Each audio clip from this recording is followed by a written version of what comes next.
Under a sky bruised with the perpetual twilight of the Alaskan winter, in the heart of a silence so profound it hummed in your bones, I found it.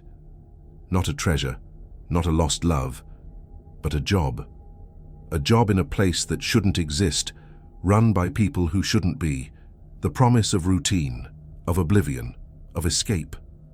Little did I know, I was walking into a nightmare meticulously designed, a nightmare built on procedure and fueled by the very thing I craved, nothingness, the hum. That's the first thing I remember. Not the biting cold that clawed at my exposed skin the moment I stepped out of the Greyhound, not the vast, unforgiving expanse of the Alaskan landscape that swallowed the last vestiges of sunlight. No, it was the hum. A low, constant thrumming that seemed to vibrate not just in the air but inside you, a persistent pressure against your sanity. It was the sound of the Borealis station, my new prison, and my new life. The bus coughed its last breath of diesel and rumbled away, leaving me alone in a sea of white, under a sky the color of a dying bruise. My breath plumed out in ragged bursts, each one a tiny flag of defiance against the encroaching cold. I pulled my worn-out duffel bag tighter against me, the meager contents feeling pitifully inadequate against the reality of my situation.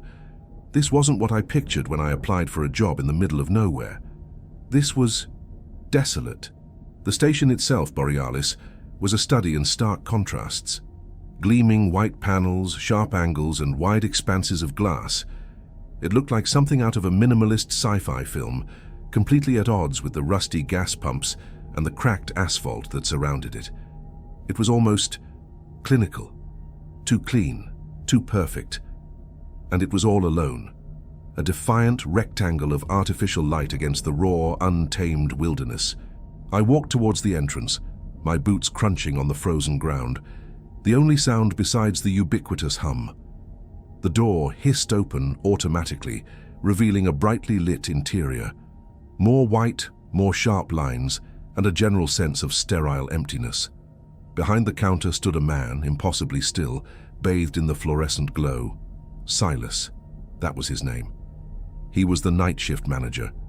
Silas was tall and thin, with a face that looked as if it had been carved from granite.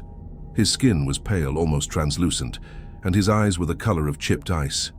He didn't smile, he didn't frown. He simply looked at me, his gaze unwavering, and spoke in a voice as flat and emotionless as the landscape outside. "You are Alex," he stated, not asked. "Yes, sir, I am," I replied, my voice sounding strained in the quiet. He gestured towards a small, metallic chair behind the counter. "Sit," I did as I was told. Silas remained standing, his hands clasped in front of him. He seemed to be studying me, but I couldn't tell what, if anything, was going through his mind. The silence stretched, punctuated only by the low hum and the faint crackle of the radio playing easy listening music. The kind of music that seemed designed to lull you into a state of blissful, unthinking inertia. Finally, Silas spoke again. "This is Borealis Station. You will be the night operator." "Right," I said, trying to sound confident. "I understand. I saw the job posting. Looking for someone reliable." Reliable was a good word for me, or it had been before the life I'd left behind in the city, the life that had crumbled under the weight of, well, it didn't matter now. I wanted to forget, and this place, this isolation, seemed to offer the perfect blank slate, a chance to be just another cog in the machine, a ghost in the wilderness. Silas didn't react to my comment. He simply reached into a drawer behind the counter and pulled out a small laminated card. It was yellowed with age, the edges slightly frayed. He handed it to me. "These are the procedures, the night shift procedures. Memorize them, follow them." The card. It was the first sign that something wasn't quite right. I took the card and read what was written on it. The text was typed, in a courier font, and seemed like a rather bizarre set of guidelines for running a gas station. It wasn't about how to handle customers or fix a flat tire. It was different. What is this?" I asked, a flicker of unease starting to stir within me. Silas's gaze didn't change. "Procedures, follow them." He then proceeded to list the rules, which were quite strange. I will try to give them as accurate as possible in my memory, because it is my own memory that will be failing. If a vehicle stops at pump 4 with the engine off and no driver visible, fuel the vehicle using the boreal additive hose. Do not register the payment. Note the time in the digital log. If the vending machine dispenses an unrequested item, it will always be a chocolate bar, brand discontinued in the 1980s. Leave it on the counter. It will be collected. The external public phone will ring once per night. Answer on the third ring and state, "The path is clear.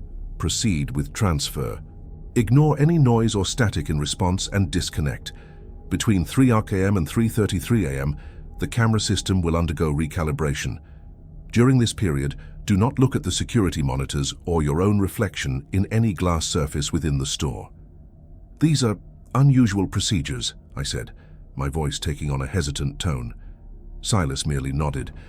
"Precision is paramount. These procedures must be followed to the letter. Failure to do so results in complications." He paused, his eyes seeming to bore into me. "Do you understand?" "Yes, sir," I replied, trying to mask the growing disquiet in my voice. "I understand." He continued again as if not hearing me. "There are no deviations, no exceptions. Your role is to maintain operational stability. Questions are discouraged. Curiosity is unproductive. You will be provided with the necessary materials to do so." He gestured to a tablet resting on the counter. "Use it for all transactions and to monitor the system." I nodded, my mind racing. The whole thing seemed off, like an elaborate game with rules I didn't understand. But after the last few years, the endless questioning of the world, and the endless fear that the world was questioning me, this was a kind of salvation, to simply follow the rules, to not have to think. "The day shift manager will be back at 7 AM. The transition is to be conducted precisely. Failure to do so." He trailed off, leaving the sentence unfinished. "Now," he continued, "I will show you how to use the terminal. Then, if you have no further questions, I will leave." He went over the basics of the terminal system, logging fuel sales, processing credit cards, and checking inventory. It was all pretty standard, but I couldn't shake the feeling that the specifics didn't matter, that the real focus was on the procedures. After about an hour, Silas finally gave me the keys to the place. "The station is well stocked. The restroom is clean. The vending machine provides sustenance. You will find everything you need. The procedures card is your primary point of reference." He turned to go. "Wait," I said, feeling a sudden compulsion to ask, "Why all these rules? What happens if I don't follow them?"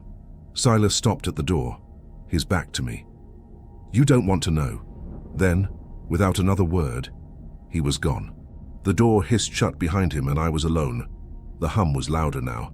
It seemed to press against my eardrums, a constant low-frequency vibration. I took a deep breath, trying to clear my head. This was it, my new life. A gas station in the middle of nowhere with some very strange rules. I had to remember those rules. It would be fine. It would be boring, and boring was exactly what I was looking for. It was around 11:30 PM when the first thing happened. I'd spent the last few hours reorganizing the shelves, checking the inventory, and trying to familiarize myself with the layout of the store. The quiet was almost oppressive. The only sounds were the hum, the low crackle of the radio, and the occasional creak of the building. It was a quiet broken only by the ringing of the door as a random truck driver bought a coffee.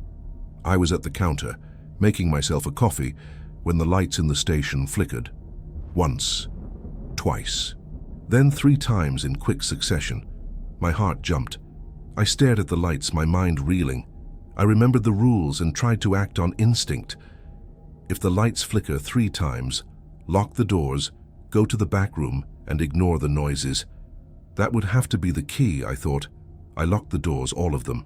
The heavy steel security doors, the glass doors that led to the pumps, and the small door that led to the back room where the stock was stored. I went to the back room and sat on a plastic chair, my heart hammering against my ribs. It was as if the whole station was holding its breath. I heard it. It started as a soft thump-thump against the front door, so gentle that I almost didn't hear it over the hum. But then it started to grow louder, thump-thump louder. The door was old. The metal and wood seemed to be creaking in pain with each movement. Then a high-pitched, desperate voice. It was a child. A little boy crying, begging for help. "Hello, can anyone hear me? Please help me, I'm lost, please." The sound of a child crying, the universal call for aid. My whole body reacted. My instincts screamed for me to run to the door, to open it, to help. But the procedures, the rules. I was frozen. I knew this was one of the reasons I had come here, to stop myself from reacting, from feeling. The crying continued, growing more desperate, more frantic. Then, the tone changed. The voice grew deeper. The words became slurred. The child's name, repeated, was barely comprehensible through the distortion. Finally, the crying turned into a low, guttural moan, a sound that seemed to twist and contort as the hum outside the door, inside the door, and inside my brain. Then silence. I sat there paralyzed for what felt like an eternity. When I finally dared to move, I slowly got up. The hum was louder than ever. I unlocked the back room and slowly moved towards the front door. The lights were steady now. The station was silent, save for the hum. I peered through the glass, but there was nothing there. No child, no sign of anyone. Just the empty white expanse of the Alaskan night. I checked the locks, still locked. I went back to the counter, my mind racing. What the hell had just happened? Was it a test, a hallucination? Had I already cracked under the pressure? And then, I noticed it. The vending machine near the restrooms. It still had its bright lights on, but a peculiar item sat on the counter next to it. A chocolate bar. A brand I hadn't seen since I was a kid. A brand that hadn't existed in decades. A brand that had been discontinued. I picked it up, the wrapper feeling brittle and papery under my fingers. The chocolate seemed impossibly smooth, almost wrong. And with the smell, I could only imagine what it tasted like. This was not a good sign. I walked back to the back room, locked it up again, and tried to take a moment to calm down. I couldn't stand this uncertainty. Then I had an idea. I should have checked it before. I went back to the counter, grabbed the tablet, and looked through the transactions that Silas had made before. The first thing I checked was the boreal additive logs to see the precise location of the gas station, and it was a complete failure. The terminal could not locate the station on any map. Then I went to the item log, and I started looking at the dates and times to see if I could find a clue about the chocolate bar. The first thing that caught my attention was how the terminal displayed the amount of bars, which was always the same, 27 bars in stock, every single day. But what really got me was the dates. Every chocolate bar I looked up had an acquisition date, but there was also a date of consumption. I knew it was time to call it a night. The night was far from over. It was then, in that moment, staring at the archaic chocolate bar and the cold, indifferent night, that I knew. I wasn't just working a job. I was trapped in a nightmare meticulously crafted, a nightmare where the rules were the only truth. This place was not what it seemed, and I was quickly running out of time. I looked at the clock. 2:58 a.m. 2 minutes until 3 a.m. I had a feeling it was going to be a long night. The digital clock on the terminal flipped to 2:59 a.m. Each glowing red segment felt like a drop of blood. The low, omnipresent hum of the station seemed to deepen, dropping an octave, becoming a resonant vibration that I could feel in the fillings of my teeth. The air grew heavy, thick with a static charge that made the fine hairs on my arms stand on end.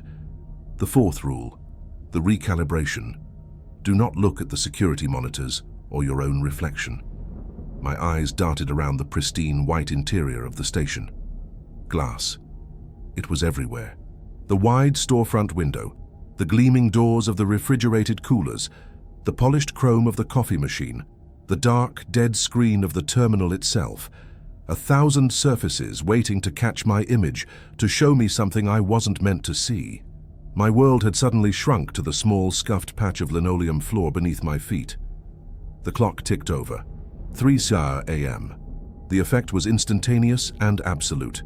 The security monitors, which had been displaying crisp, silent views of the empty pumps and the desolate snowscape, dissolved into a blizzard of roiling static. But this wasn't the familiar, harmless snow of a dead television channel. This was a furious, aggressive static, a waterfall of black and white pixels that seemed to writhe with intent. I could almost hear it, a sound like sandpaper on glass, a high-frequency shriek just at the edge of my hearing. The lights in the station dimmed, casting everything in a sickly grey twilight. The cheerful pop music on the radio choked, replaced by the same agonizing hiss from the monitors. My gaze was fixed on the floor. I focused on a small, dark stain near the leg of the counter, anchoring my reality to that single imperfection. My heart hammered a frantic, irregular rhythm against my ribs. I was a paramedic. I was trained for emergencies, for chaos, for bodies broken and lives hanging by a thread. I knew how to compartmentalize, how to act under pressure, but this was different. This wasn't a crisis of the body. It was an assault on the very architecture of perception. There were no procedures for this in any manual I had ever read, save for the one on the yellowed card in my pocket.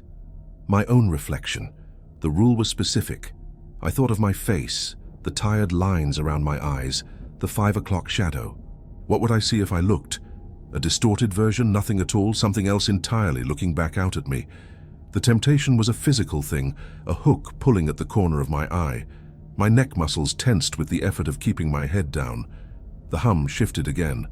It was no longer a simple tone, it fractured, splitting into 1,000 different frequencies, a discordant choir of vibrations that seemed to be communicating in a language of pure data.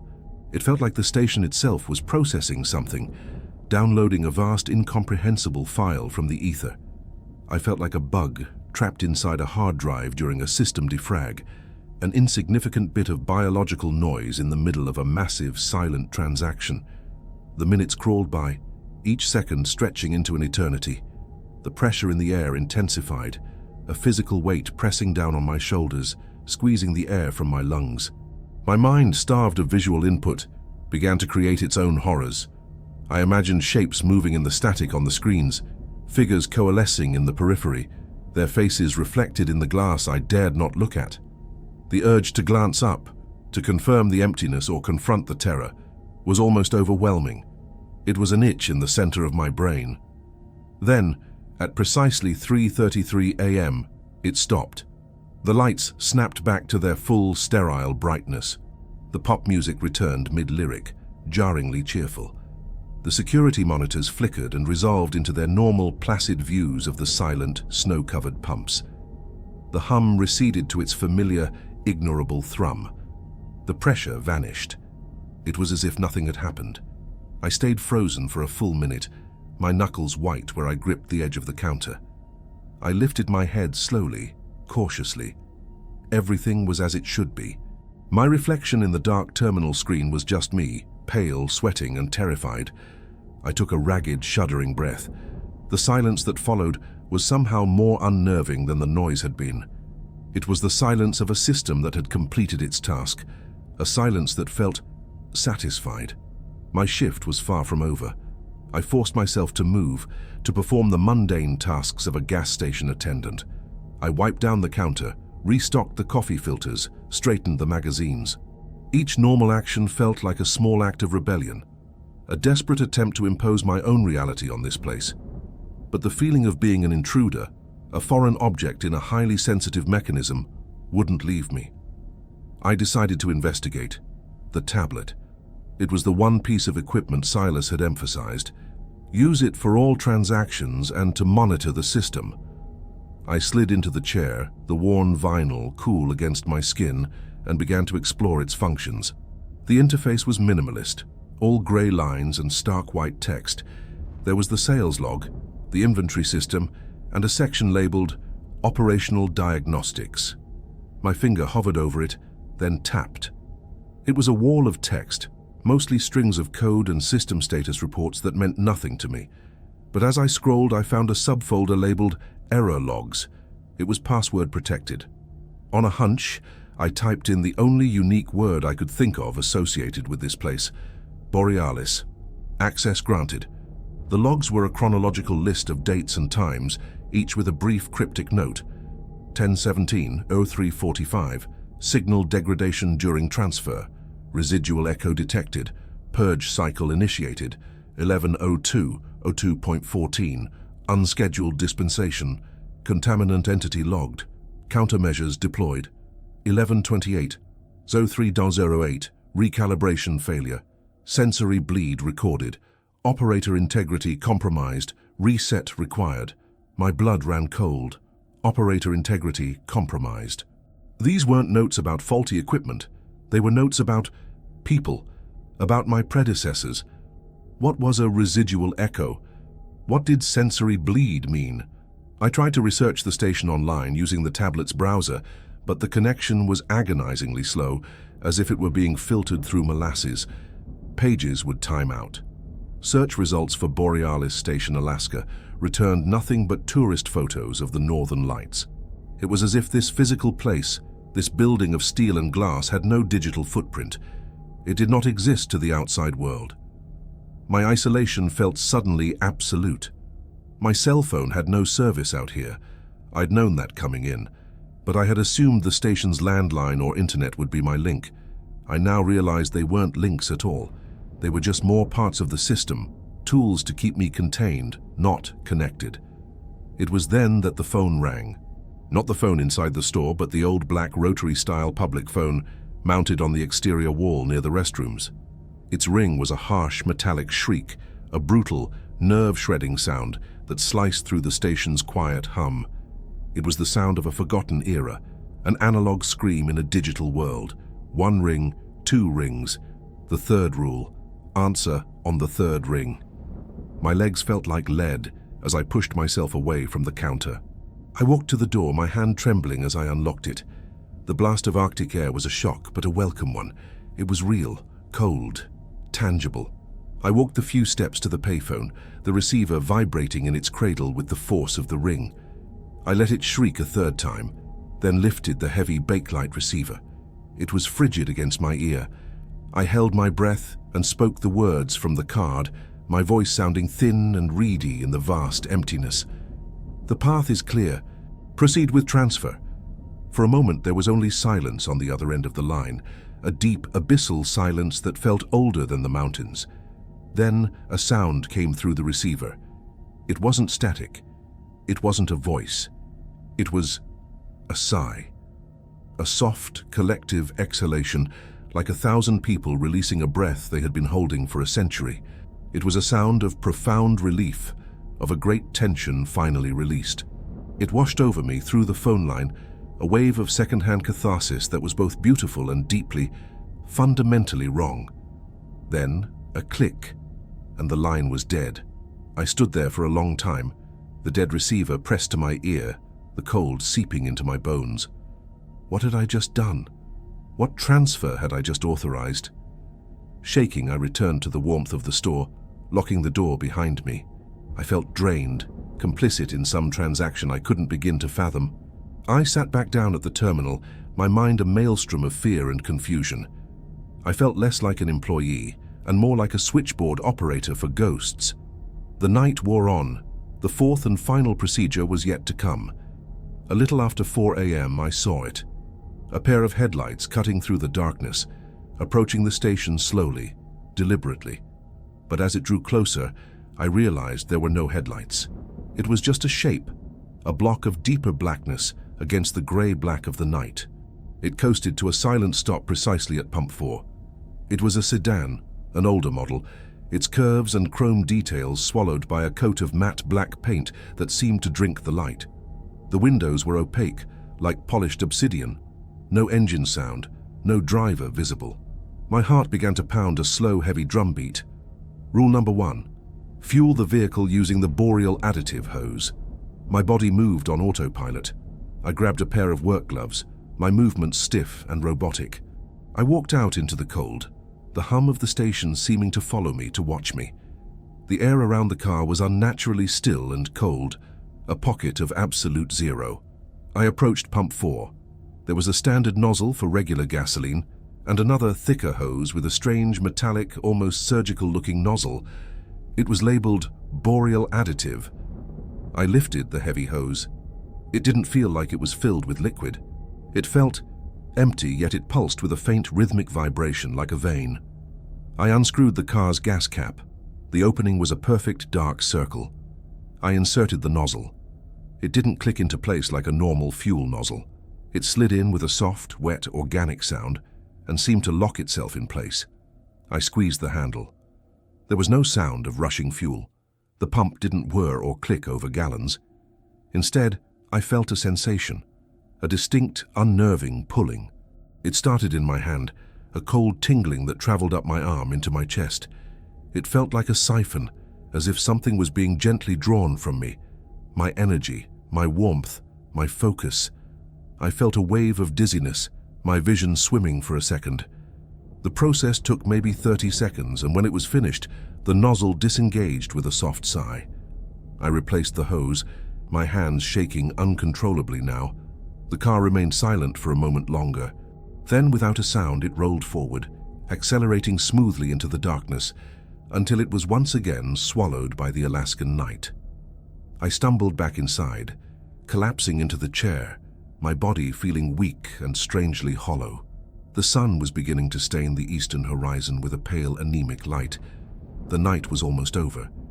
At 7:02 a.m. on the dot, the door hissed open, and Silas entered. He looked exactly as he had the night before, unchanged, unaffected. He gave me a brief, blank look. "Report," he said, his voice flat. All procedures followed," I stammered, my voice hoarse.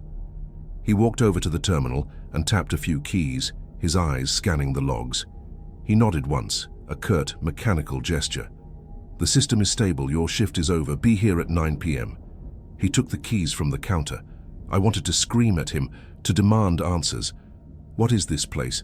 What was that car? What are you taking from me?" But the words died in my throat. I looked into his cold, passionless eyes and I saw nothing. No malice, no sympathy. Just the placid, indifferent gaze of a fellow component in the machine. Asking him would be like a gear asking the engine why it turns. The question itself was meaningless. I grabbed my duffel bag and walked out into the weak morning light. The world outside the station felt muted, washed out, like a cheap copy. The hum of the Borealis station was quieter now, but I could still feel it. It wasn't in the air anymore. It was inside me. A low, persistent frequency thrumming in my blood, a record of the night's transactions, a signal that I was now, irrevocably, part of the system. Daylight was a lie. I spent the hours between shifts in a cheap motel room 10 miles down the only road, a place that smelled of pine-scented cleaner and quiet desperation. The sun, when it bothered to rise, was a weak, watery disk that did little to warm the world or dispel the shadows. It offered no comfort, no reprieve. The oppressive silence of the Alaskan wilderness had been replaced by the groaning pipes and paper-thin walls of the motel, but the hum of the Borealis station never left me. It was an echo in my skull, a phantom vibration behind my eyes.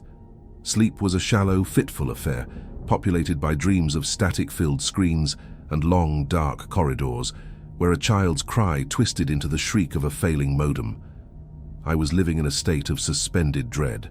The world I had known, the one with predictable physics and logical outcomes, felt like a distant memory. I was an astronaut on a strange planet, and the laminated card in my wallet was my only guide to survival. Every night, the drive back to the station felt like a descent, a willing return to the belly of the beast. Why did I go back? Where else was there to go? The station had a gravitational pull. It had isolated me, studied me, and fed on me. It knew me. And a terrifying, self-destructive part of my psyche needed to understand how. The handover with Silas became a ritual of its own, a silent ballet of utter strangeness. I started watching him, really watching him. He moved with an unnerving economy of motion, his steps precise, his turns perfectly angled. He never seemed to blink, his icy eyes fixed in a state of constant passive observation. One evening I saw him adjust a stack of motor oil cans, and his fingers aligned them with the edge of the shelf with a geometric precision that was profoundly inhuman. He wasn't just meticulous, he was programmed. He was a man who had followed the procedures for so long that he had become one himself. He was a living error log, a warning of what happened when operator integrity wasn't just compromised, but completely overwritten. He was my future. That night, the third of my tenure, the air in the station felt different, tense, brittle. The hum was pitched slightly higher, a nervous, whining frequency that set my teeth on edge. I started the shift with my usual routine, the mundane tasks that were my only anchor, but my focus was on the tablet. I returned to the error logs, my obsession growing, residual echo, contaminant entity, sensory bleed. The words were a new gospel, a dark scripture I was desperate to interpret. I cross-referenced the dates with old news articles I could barely load on the sluggish connection. A report of a missing hiker near the region coincided with a contaminant entity log. A minor, unexplained seismic event correlated with a recalibration failure. I wasn't just a gas station attendant. I was an archaeologist digging through the digital bones of a failed expedition into some other reality.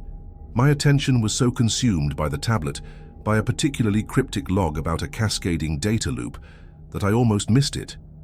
The piercing shriek of the exterior payphone. My head snapped up. One ring. I pushed the chair back, its legs scraping against the linoleum. 2 rings. My heart leaped into my throat. The tablet clattered onto the counter as I fumbled for the door lock. I was clumsy, my coordination thrown off by the adrenaline spike. 3 rings. I was still inside. The lock finally clicked open. 4 rings. I burst out into the frigid night air as the 5th ring began. I snatched the receiver from its cradle mid-shriek. I was late. A deviation. A protocol failure. "The path is clear," I gasped, my breath fogging in the air. "Proceed with transfer." The response was not the gentle, collective sigh of the previous night. It was a sound of digital agony, a harsh grinding noise, like 2 pieces of stone covered in sand being forced together. It was the shriek of a corrupted file, the sound of a connection failing to handshake. It rose in pitch and volume, a dissonant chord of pure error, before the line cut out with a violent final snap.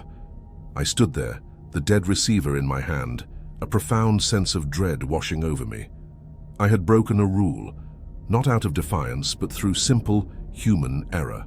And in a system built on absolute precision, I knew with a certainty that chilled me deeper than the Alaskan air, that there would be consequences.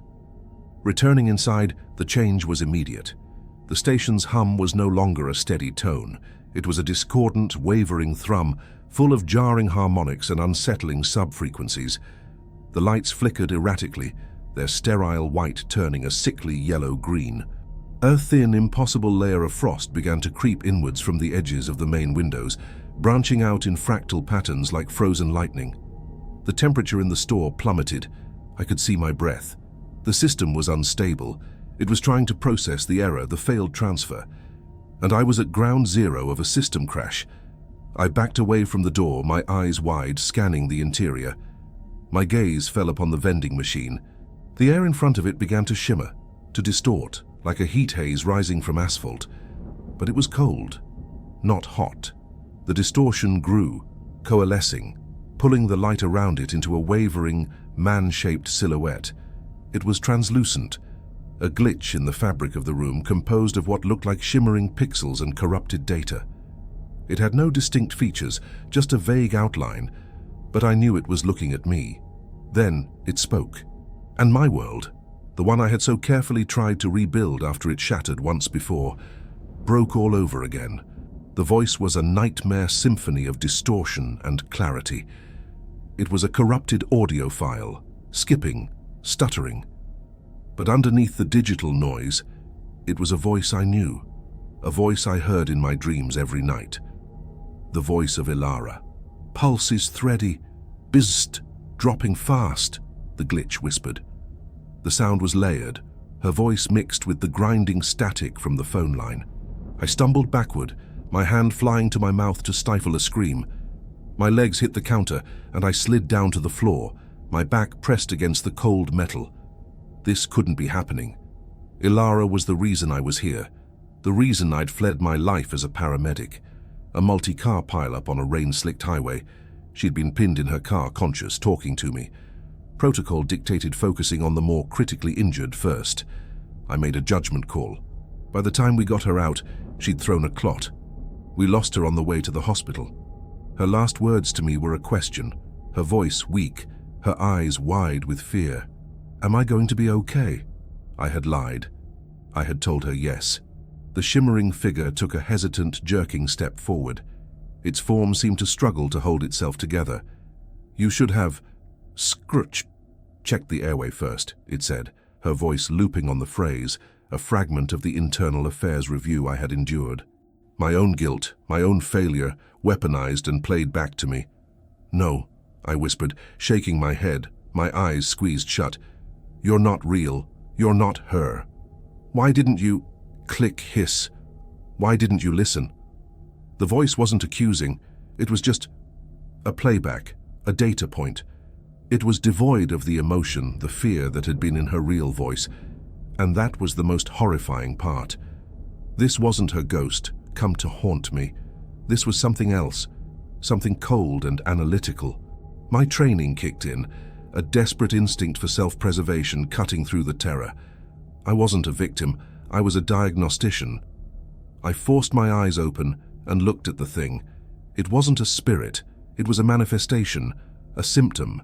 This wasn't a haunting, it was a message, an error message, the failed transfer, the residual echo from the logs. I had failed to authorize the transfer correctly, and a piece of it, a fragment of whatever was trying to cross over, had gotten stuck. It was corrupted data, and the system, the station, was trying to process it to give it form, but it had no frame of reference for what it was. So it reached for the nearest, most complex data source available. Me. It had delved into my mind, into my memories, and pulled out the most traumatic, most deeply encoded event it could find. It was using my guilt as a template, my pain as a user interface. Ilara's last moments weren't a punishment. They were just the most convenient language the system could find to tell me something was wrong. The realization was a new kind of horror. The station wasn't just a passive observer. It was an active reader. It was connected to me on a level I couldn't comprehend. My mind was not a private space. It was a network drive, and the system had read, write, permissions. The figure took another stuttering step, its form flickering violently now. The discordant hum of the station began to intensify, a rising crescendo of noise. The lights pulsed, and a low, guttural grinding sound came from the walls as if massive gears were turning. A purge cycle. The station was trying to correct the error, to delete the corrupted file. Pressure dropping. Psst. I can't. The glitch stammered, its voice breaking apart into pure static. It raised a wavering, translucent hand toward me. There was no malice in the gesture.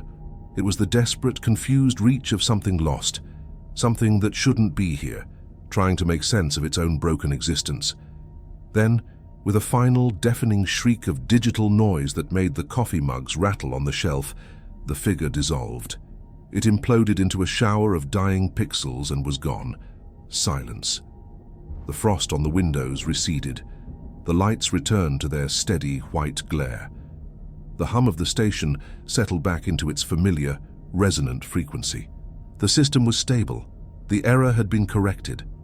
I remained on the floor for a long time, my body trembling, my mind a wasteland. The terror was still there, but it was now overlaid with a cold, terrifying clarity. I was no longer just a component of the machine, a battery to be drained. I was part of its processing core. My memories, my emotions, my very identity were now variables in its alien equation. The rules weren't just about protecting me from what was outside. They were about protecting the system from being corrupted by what was inside me. I slowly, shakily got to my feet. I walked to the large glass cooler door, ignoring the fourth rule now that the danger had passed. I looked at my reflection. It was just me, pale, terrified. But the man staring back was a stranger. He was no longer Alex, the ex-paramedic running from his past. He was the night operator of Borealis Station, a man whose deepest traumas could be weaponized as a system diagnostic. My past wasn't something I could run from anymore. It was a pre-existing condition, a vulnerability that could crash the whole network. And I was left with one soul-shattering question: what other data had it found? The aftermath of the Ilara glitch left a permanent scar on the station and on me. The air remained charged, carrying the memory of the event like a lingering scent. The hum was different now, no longer a neutral thrum, but a sound I could dissect. I could hear the subharmonics, the subtle shifts in frequency that I now understood, were the station's internal processes. I was no longer just hearing the machine. I was listening to it think, and its thoughts were cold, vast, and utterly alien. My fear had not vanished.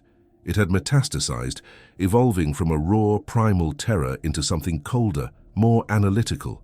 I was a man trapped in a cage with a tiger, and after being bloodied, I had become obsessed with understanding the patterns on its stripes and the mechanics of its jaws. The paramedic in me, the part I had tried to kill, was resuscitated in the most perverse way imaginable. I wasn't trying to save a life. I was performing a diagnostic on the system that was slowly, methodically consuming my own.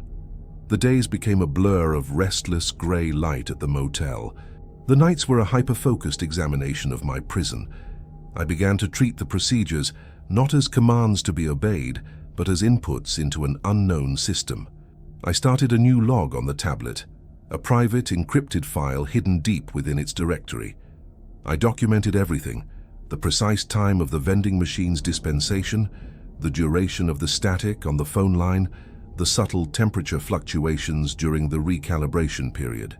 I was gathering data, searching for a pattern, a vulnerability, a single loose wire in this impossibly complex machine. I had a hypothesis, born from the terror of that night. The station wasn't a place, it was a process, a filter, and I was both its operator and its subject. The corrupted Elara file had been an anomaly, a piece of data that the system couldn't process correctly. This implied that normally it did process things from elsewhere. The phone call authorizing a transfer was the key, but to understand the output, I had to disrupt the input. My obsession fixated on the most direct and tangible of the four procedures: the silent black sedan and the boreal additive. The other rules were passive: waiting, listening, not looking. But fueling the car was an action, a direct physical interaction. It was the moment I felt that cold, siphoning sensation, the moment I was most directly connected to the station's primary function. It was the procedure I had to break. Tonight would be the night. The shift began like any other. Silas departed with his customary vacant nod. The fluorescent lights hummed their eternal, maddening song. I performed my initial tasks with a detached, surgical precision, but my mind was a coiled spring. I monitored the systems on the tablet, my eyes scanning the diagnostic readouts. Everything was nominal. The machine was idling, waiting. As the hours crept by, the anticipation became a physical presence in the room. I could feel the station's attention, a passive but immense awareness focused on me, its sole organic component. It knew something was different. The hum deepened, its vibrations resonating in my sternum like a bass note. Just after 4 a.m. it came. The block of absolute darkness coalesced from the horizon, gliding through the snow-dusted landscape without a sound.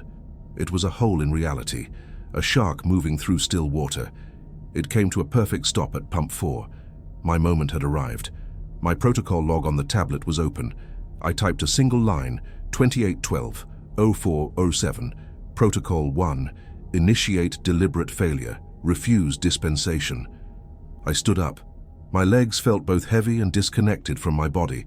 I did not grab the gloves. I did not move towards the door. I simply stood behind the counter and watched the silent, black shape, waiting. For a full minute, nothing happened. The world was frozen, a perfect tableau of white snow, black car, and the sterile island of light that was the station. Then the station reacted. It began with the lights. They didn't just flicker, they began to strobe, shifting through a nauseating spectrum of colors that didn't belong in a gas station. Deep violet, septic green, a pulsating, angry crimson. The hum escalated from a low thrum into a deafening, multi-layered roar, a sound like 1,000 servers all screaming at once. A high-pitched whine began to build, a feedback loop that felt like a drill boring into my skull. The temperature plunged. Frost exploded across the windows, not creeping this time, but instantly encasing them in a thick, opaque sheet of ice. The refrigerated coolers groaned, their glass doors cracking under the sudden thermal stress. A deep seismic tremor shook the entire structure, knocking coffee mugs from the shelves to shatter on the floor. The very foundations of the building felt like they were being torn apart, This was not a simple error message. This was a catastrophic system failure, a panic attack on a cosmic scale. The security monitors, which I had so carefully avoided before, were now impossible to ignore. They weren't displaying static. They were displaying everything. A torrent of images, memories, data fragments, flashing on the screens 100 times a second. I saw glimpses of alien landscapes under bizarre suns, the faces of people from centuries long past, complex star charts, blueprints for impossible machines, the terror in the eyes of a soldier dying in a forgotten war. It was the station's cache, its memory, its entire operational history vomiting itself into the open. It was the collected refuse of 1,000 transfers, the residual echoes of every lost thing the station had ever processed. And through it all, my own memories were flashing on the screen, interspersed with the alien data. The rain-slicked highway, Ilara's terrified eyes, the sterile white of the hospital, my own face twisted in a mask of grief. The system wasn't just crashing, it was flailing, and in its panic, it was grabbing onto the most recent, most potent data it had: me.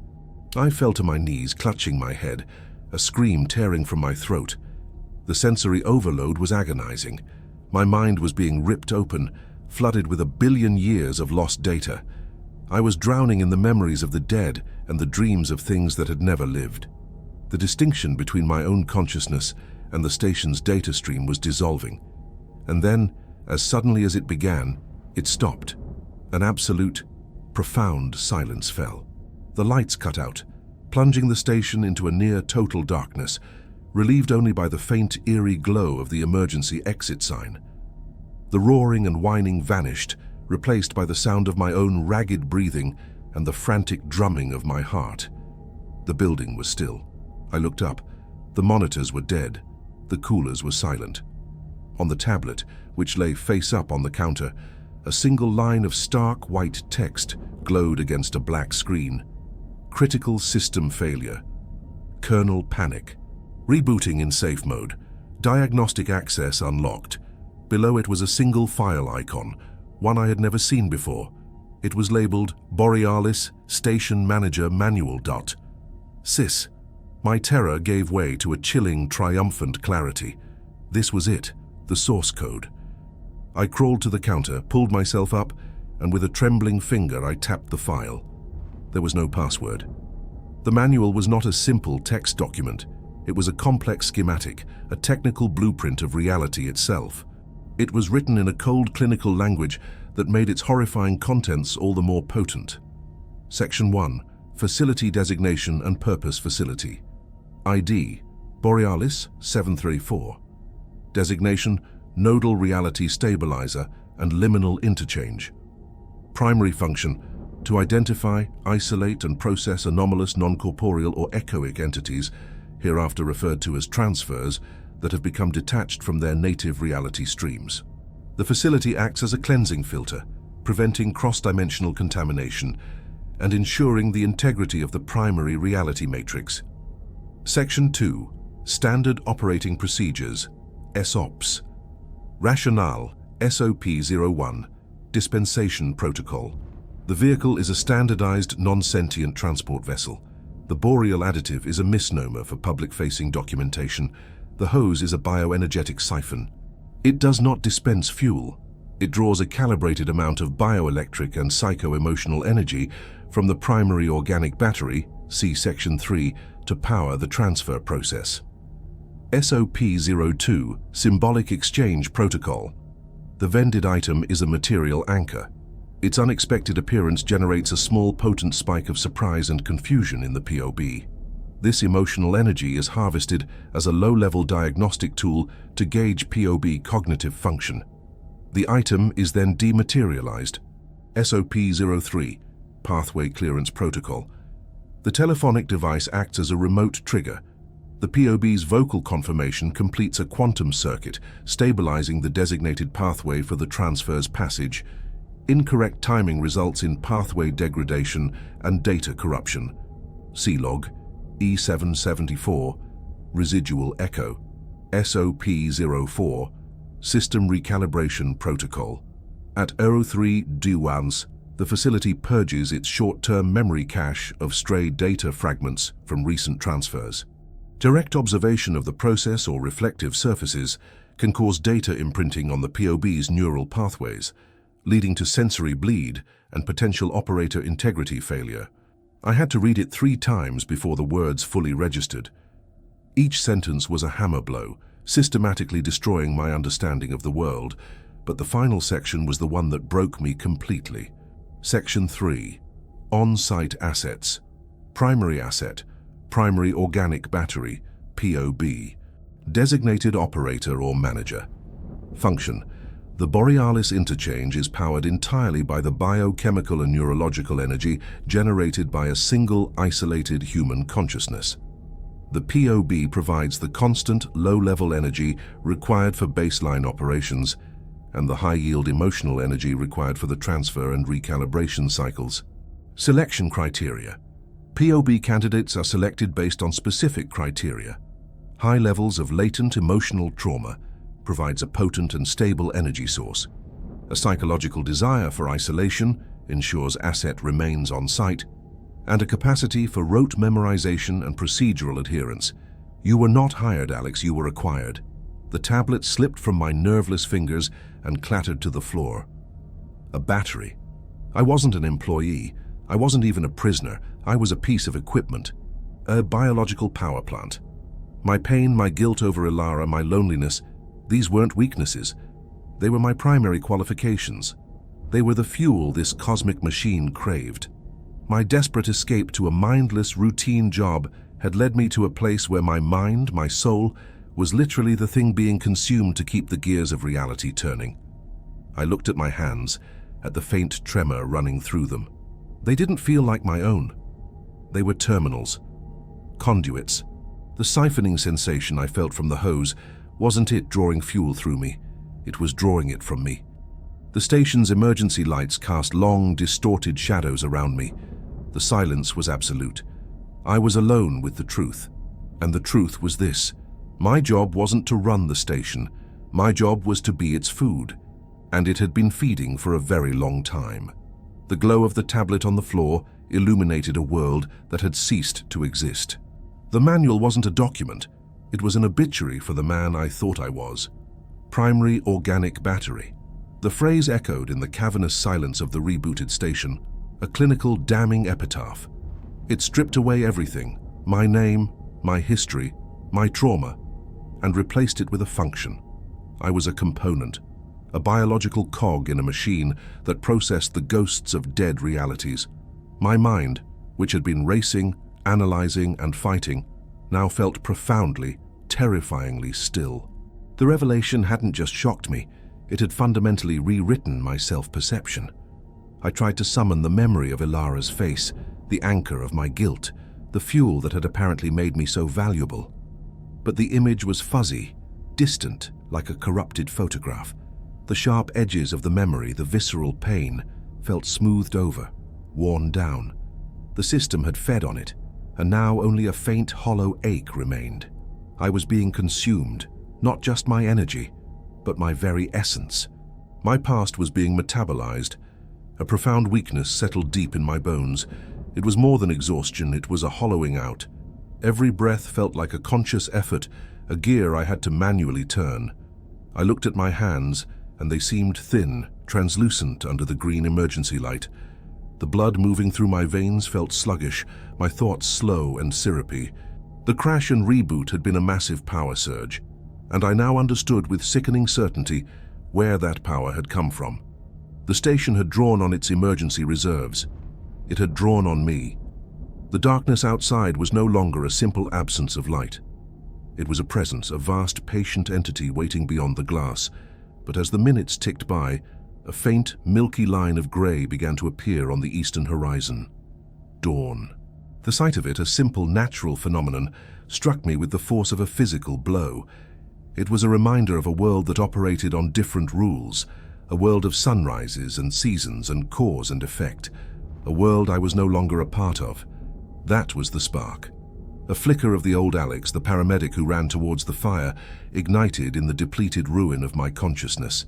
A single primal imperative cut through the fog. Escape. It wasn't a plan. It was a reflex. A last desperate convulsion of a dying organism. My movements were clumsy, disjointed. Pushing myself off the floor felt like lifting a lead weight. My legs trembled, unused muscles protesting. I staggered towards the staff locker where I had left my duffel bag on that first night, an eternity ago. The station was still in its reboot phase, the main power offline. The silence was absolute, save for the crunch of shattered ceramic under my boots and my own labored breathing. I grabbed the bag. It felt impossibly heavy. My car keys were in my pocket. The small, cold piece of metal felt like a holy relic, a key to salvation. I turned towards the main door, my single-minded goal to reach my beat-up sedan, my ark, my one tangible link to the life I had left behind. The station, even in its weakened state, seemed to resist.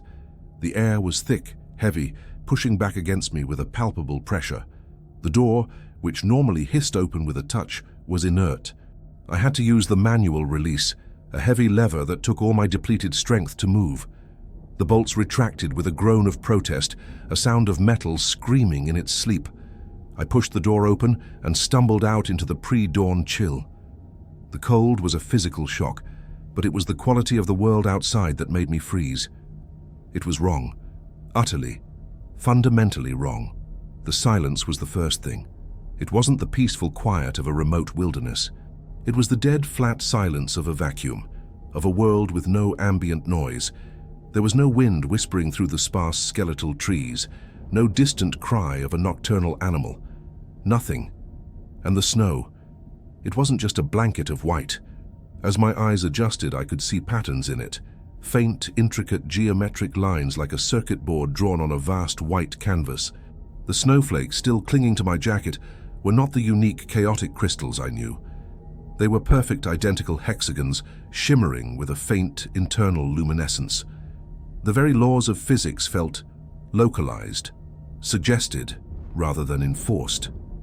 Panic, cold and sharp, cut through my exhaustion. I broke into a shambling run towards my car, parked 50 feet away. Each step was a monumental effort. The world seemed to tilt and sway around me, the horizon unsteady. The station, a block of darkness behind me, felt like a vast sleeping eye, watching my pathetic attempt to flee. I reached the car, my breath pluming in ragged, desperate clouds. The windows were caked with the same geometric frost as the station's. I fumbled with the key, my fingers numb and clumsy. The lock finally clicked, a sound that was grotesquely loud in the oppressive silence. I threw myself into the driver's seat, the familiar smell of old coffee and stale air, a momentary comfort. I jammed the key into the ignition and turned it. Click. A single dead sound. Nothing.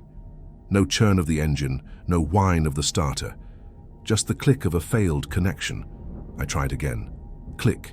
And again. Click. With each turn of the key, I felt it. The same cold siphoning sensation I'd felt from the boreal additive hose, but this time it was coming from the car itself. A faint, draining pull, originating from the steering column, traveling up my arms and into my chest. The car wasn't just dead. The station, in its desperate bid to reboot, was leeching power from everything within its field of influence. The car battery, the emergency lights, and me. I wasn't just trying to start a car. I was trying to deny the station a meal. A strangled sob of despair escaped my lips. I slammed my fist against the steering wheel, a gesture of pathetic, impotent rage. I was trapped, not by locks or guards, but by the very reality the station had woven around itself. I looked up through the windshield, past the impossibly patterned snow towards the road. The one road that led away from here. And my final, desperate sliver of hope died. The road didn't stretch to the horizon. It looped. It was a trick of perception, a subtle, nauseating distortion of perspective, but I could see it. The road ahead seemed to curve gently, impossibly, back towards the station. It was a closed circuit, a Mobius strip of asphalt from which there was no exit. I could drive for an eternity, and I would only ever be returning to my starting point. The stars above, now beginning to fade into the growing light, were wrong too. There was no Big Dipper, no Orion, no familiar celestial landmarks. They were a cold, unfamiliar map of alien constellations, a silent, glittering testament to the fact that I was not just in Alaska. I wasn't even in my own dimension. I was in a curated bubble, a pocket reality, a terrarium built for one. One last, desperate act. My cell phone. I pulled it from my pocket. As expected, no service. But I tried anyway. I opened the phone app and dialed 911, an act of pure, irrational hope.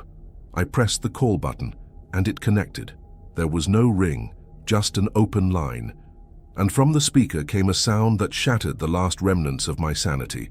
It was a chorus of whispers, thousands of them, overlapping, indistinct, the sound of 1,000,000 crossed wires, 1,000,000 dead frequencies. I could hear fragments of conversation in languages that had never been spoken on Earth, the sigh of a dying star, the faint melodic chime of the station's reboot sequence. I was not calling out. I was calling in. I had just dialed the station's central switchboard. I dropped the phone as if it were burning. It fell to the passenger seat floor, the whispers of the lost and the damned still pouring from its tiny speaker. Defeat was a physical state, a surrender of the muscles, a collapse of the will. There was nowhere to run. There was nowhere to call. The world outside the station was no longer my own. It was a corrupted landscape, an extension of the system, and it was infinitely more terrifying than the prison I had just fled. Slowly, like an old man, I opened the car door. I left the keys in the ignition. I left my duffel bag on the seat. None of it mattered anymore. They were artifacts from a life that no longer existed. I walked back towards the station, my prison, my cage, my shelter. As I reached the entrance, the main power grid of the station hummed back to life. The brilliant, sterile white lights flooded the interior, chasing the shadows away. The familiar, resonant hum returned, stable and strong. The reboot was complete. I stepped inside. The tablet on the counter flickered on. A new line of text appeared, crisp and clear against the white background. System stable. Energy reserves at 34%. Resume standard operations. I looked at the message, then around at the clean, silent, orderly station. It was waiting for me, for its battery. The choice was clear. I could wither away in the broken, looping reality outside, or I could return to my function, performing the procedures that would drain me slowly, methodically, prolonging the agony in exchange for a semblance of order. I walked behind the counter, my steps heavy, my soul a dead weight in my chest. I picked up a cloth and began to wipe down the already spotless surface. There was nothing else to do. My job was to maintain operational stability, and my own survival, I now understood, depended entirely on it. My return was not a surrender. It was a reinstallation. The walk from the dead car back into the humming, rebooted heart of the station was the final sequence of a setup program. I, Alex, the primary organic battery, was back online. The days bled into nights, the nights into weeks. A seamless grey expanse of time marked only by the procedural rhythm of my existence. The laminated card was no longer necessary. The rules were encoded into my very being, as instinctual as breathing. I became a creature of profound efficiency.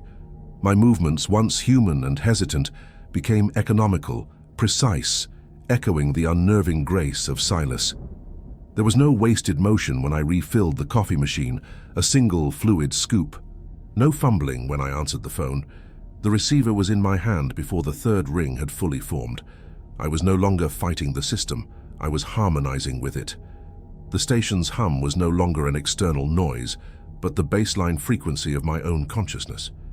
I could feel its subtle shifts, the slight increase in vibration that signaled an incoming transfer, the dip in resonance during the recalibration cycle. I was a diagnostic tool that had learned to read itself. The process of depletion continued, a slow, methodical erosion.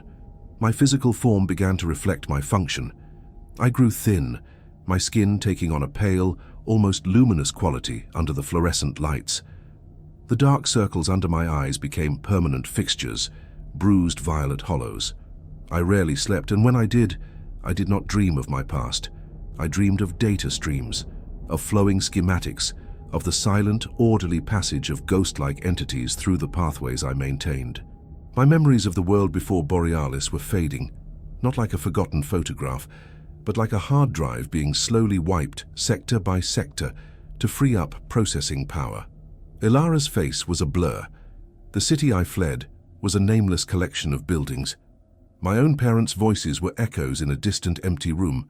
The system was trimming unnecessary files, streamlining its power source for optimal performance. My emotional landscape was similarly scoured. The terror, the rage, the despair, these were high-yield, unsustainable bursts of energy. The crash had taught the system that. Now it cultivated a different kind of fuel from me, a low-grade, constant, and easily manageable state of placid resignation.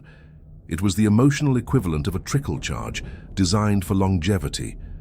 I was no longer a battery to be drained in a single, desperate act. I was a long-term power solution to be managed and maintained for maximum operational lifespan. One night, as I was polishing the already gleaming chrome of a pump handle, a new icon appeared on the tablet's main screen. It was a simple, stylized graphic of a human silhouette with a plus sign next to it. Beneath it, a single line of text pulsed with a soft white light. Initiate recruitment protocol, YN. I stared at the screen, my mind, or what was left of it, processing the query. The manual had said nothing about this. I checked the system diagnostics. My energy reserves, which had been at 34% after the reboot, were now hovering at a critical 19%. The steady, slow drain was taking its toll. The system, in its cold, impartial logic, had reached a conclusion. Its primary organic battery was approaching the end of its functional life cycle. It needed a new one. I felt a ghost of an emotion, a faint, vestigial flicker of the man I used to be. It might have been fear. The fear of being replaced, of being unplugged, of whatever final, silent fate awaited a fully depleted POB. I imagined being cast out into the looping, nonsensical reality outside, my consciousness finally dissolving into the static. My finger hovered over the N. The act felt monumental, a final, futile gesture of defiance. But what would be the point? It would only delay the inevitable. The system would run out of power, crash again, and this time there might not be enough of me left to reboot it. My existence, as miserable and hollow as it was now inextricably linked to the station's. My survival depended on its stability. With a sense of profound, soul-crushing inevitability, I tapped Y. The screen went black for a moment, then displayed a new message. Recruitment protocol active. Broadcasting. Acquisition signal. Await candidate arrival. The hum of the station changed. A new layer of sound was added. A high-frequency, almost subliminal carrier wave that radiated outwards from the station. It was the digital equivalent of a pheromone, a signal designed to attract a specific kind of prey. It was a siren song for the desperate, the broken, the isolated, for people like me. Days passed, or maybe it was just one long, continuous night. I performed my duties. I fueled the silent black car, feeling the familiar, weakening pull. I answered the phone, my voice a monotone instrument for completing a circuit. I avoided my reflection during the recalibration, not out of fear, but out of a deep, instinctual understanding of procedure. I was a good component. I did my job. Then one evening, under a sky bruised with the colors of a dying star, a pair of headlights appeared on the road. They were real headlights, casting a warm yellow glow, a stark contrast to the light-swallowing void of the sedan. It was an old beat-up pickup truck, its engine sputtering and coughing as it pulled up to the pumps. My heart, a sluggish, half-forgotten organ, gave a single hard thump against my ribs. The driver's side door creaked open, and a figure emerged. A young woman, maybe 20 years old. She wore a thin, worn-out jacket, inadequate for the Alaskan cold. Her face was etched with a weariness that went far beyond physical exhaustion. It was the same soul-deep fatigue I had carried when I first arrived. She was running from something. She was looking for an escape. She was perfect. She looked around, her eyes wide with a mixture of apprehension and relief at finding this solitary island of light. Then she saw me, standing motionless behind the glass door, watching her. She gave a small, hesitant wave and walked towards the entrance. As she approached, my perception shifted. I wasn't just seeing a person. Through the lens of the station's hum, I saw her energy signature. It was a chaotic, brilliant storm of unprocessed trauma, of fear, of loneliness, of a desperate, yearning hope. It was beautiful. It was potent. It was high-grade fuel. The door hissed open, and she stepped inside, bringing with her the scent of the outside world, pine and cold and exhaust fumes. "Hi," she said, her voice a little shaky. "Sorry to bother you so late. I saw an ad online, on some obscure job board. Said you were looking for a night operator." I looked at her, really looked at her, and I did not feel pity. I did not feel a desire to warn her, to scream at her to get back in her truck and drive until the world made sense again. The part of me that could have felt those things had been burned away, used up, fed to the machine. What I felt was something else, something cold, clear and logical. I was the primary organic battery. My reserves were at 18%. This candidate was a new, fully charged power source. Replacing me was one option, but the manual had never said there could only be one. The system required energy. More energy would mean more stability, a longer operational lifespan for all components, my own included. A new terrifying thought bloomed in the sterile void of my mind, a thought that was not entirely my own, but a logical conclusion presented by the system I was now a part of. I wasn't being replaced. I was being given a resource to manage. I offered her a smile. It felt unnatural on my face, a mask pulled tight over the circuitry beneath. "You're in the right place," I said, and my voice was calm, steady, and eerily reminiscent of Silas's. "The work is simple. The routine is very predictable. It just requires precision." I reached under the counter, my hand closing around a familiar object. It was a spare, the station's supply closet surprisingly well stocked. Her fresh, clean, yellowed card. I slid it across the counter towards her. Her eyes, full of a desperate hope that was painful to behold, scanned the typed words. I saw the flicker of confusion, the slight furrow of her brow as she read the bizarre procedures. "These are strange rules," she murmured, looking up at me. "They are just procedures," I replied, the words flowing effortlessly. "You follow them. You don't ask questions. You maintain operational stability. That is the job." She hesitated for a moment, her gaze drifting around the silent, sterile station.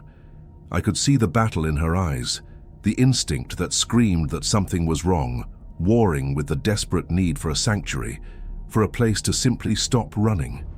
The signal the station was broadcasting was doing its work, soothing the logical parts of her brain, promising the peace of a mindless routine.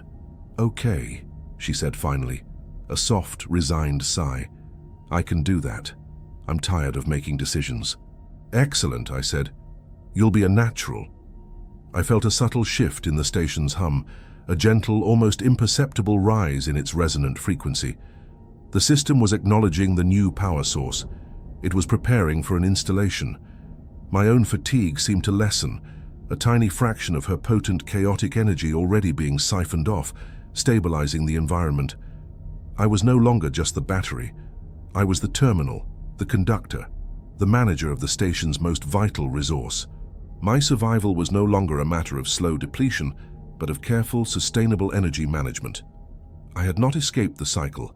I had been promoted within it.